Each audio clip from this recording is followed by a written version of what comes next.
Hey there, everybody. I'll start about the forays. Sorry we had such a wait list. The morel season is crazy, as I guess you guys know. I think we worked through it pretty well. I guess you've noticed the black locusts are coming out. That's one of my signals to tell me the morel season's ending. That doesn't mean you can't find them. In fact, right now, if you go out, if they're still up, they're going to be pretty big and easy to see. But they're going to start decaying soon if they're not already starting.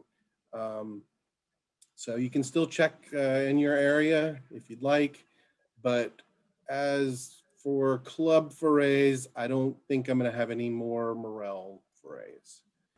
You can look for announcements coming out. We'll probably have a foray in another couple of weeks or something like that. But get out there, you might find some new spots. If they're, there's probably still some up, but like I said, they're going to start decaying quick, especially if the rains went through your area. All right, so this one's going to be a little bit short. I didn't get too many. I'll send out another reminder of taking photos now that the morel foray craziness has died down a bit. So first one here, submitted by Chris Bowen. If you guys were out looking for morels, you probably saw something like this. Brown cap, grown from wood. This one looks a little damp, little fibrils on the top a lot of the time. I turn it over and you see this is the gills look like they're white right here, which is about right when it's young. This is a great example of free gills. So you can see the gills go right back up into the cap. They're not going to attach to the stipe. Great example of free gills. Now he had the peace of mind to go and take a spore print, and this is great. This shows you, I know these kind of look brown. You can see how damp this is. So as it dries, it's going to lighten up a bit. So the pinkish color on the gills is probably what your true pink Mycological pink. So this is what mycologists would call pink when it comes to pinkish spores. This is Plutius cervinus, the fawn mushroom.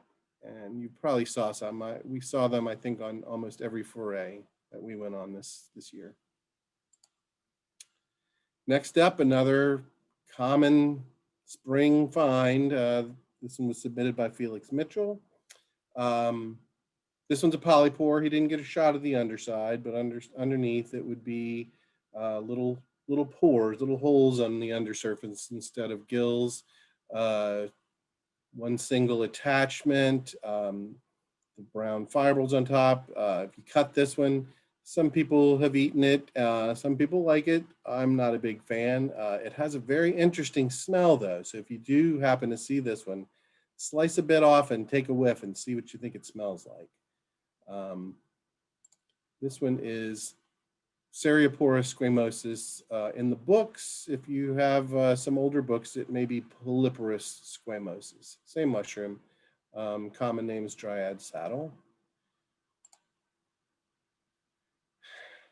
Another spring mushroom here, as expected. This one was submitted by Rick Silber. Growing in clusters, you can see the substrate pretty well. It's in a little mulch here. So you can see these little wood chips breaking down here. Pretty common to see the cracks when it dries out. When you find them when it's fresh, if it's still relatively humid outside, you really won't see them with cracks. So they don't always crack up.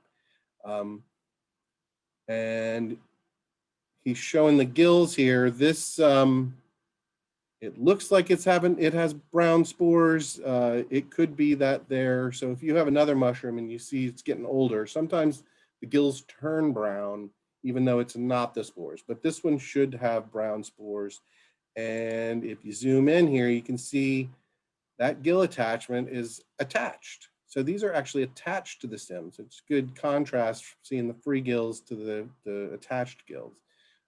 This is Agrossaby Prachaks. From what I know, it was still a cluster, but so it may be a different species, but Anyway, that's pretty close enough. They call that the Springfield cap.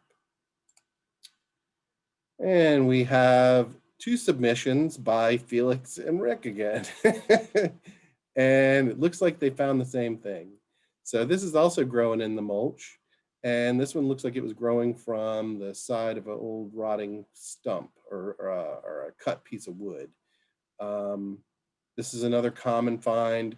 You'll see this yellow color turn to kind of like a pinkish, brownish gray color.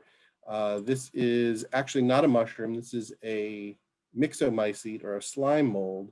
This is Fuligoseptica. They call it dog vomit slime or scrambled egg slime. All right, I'm not sure who found this one. I took the pictures. This was on our first Wheaton foray. Sorry, I didn't realize this one was a bit blurry, but the next one's turned out pretty good. So you can see this stipe here kind of looks a little morel-like. It's a little bit more ridgy. You can see this incurled margin here. The underside of this cap was actually kind of furry. You can almost see it here. This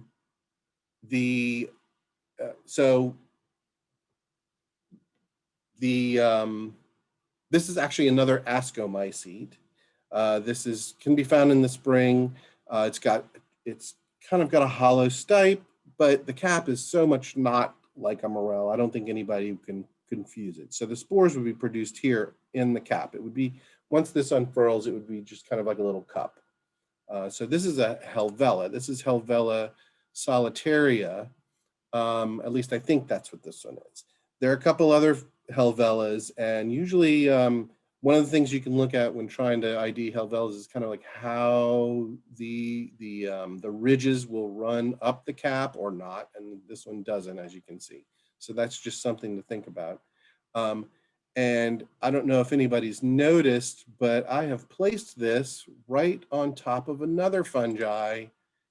And if you zoom in here a little bit, you can see these little black dots. This is actually another ascomycete, and those little black dots are little parathecia where the ascomycete or ascospores are produced. And so it's kind of like a little hole, and the asci are in tubes, and they'll kind of mature and poke through, and the little operculum pops open, and the spores are squirted out, and it shrivels up, and it just keeps doing that. So this is actually very common. Found on dead, dying wood, sometimes on trees that are alive. You'll see this gray stuff with these little black dots. The black dots are pretty small, so you kind of have to look close. This is Cognoxia Atropuntera. I know this one because it was the bane of my cultivation experience, and I had some logs I cut from a fallen tree, and this stuff grew on it, and it somehow attracted the squirrels, and they peeled all the bark off. Anyway, I think that's a kind of cool one. All right, a couple other ascomycetes. The ascomycetes, like the spring. I'm going to put Pizziza batioconfusa on this one. So these are doing the same thing. Cup fungi, the asci are produced inside these cups, but on both of these. And so if you think about morels, because those are ascomycetes as well, think if you were to put all these little cups right next to each other, that would be like the cap portion of a morel. And so each one with those pits and ridges is almost like a little baby asco cup. And so that's where the spores are produced.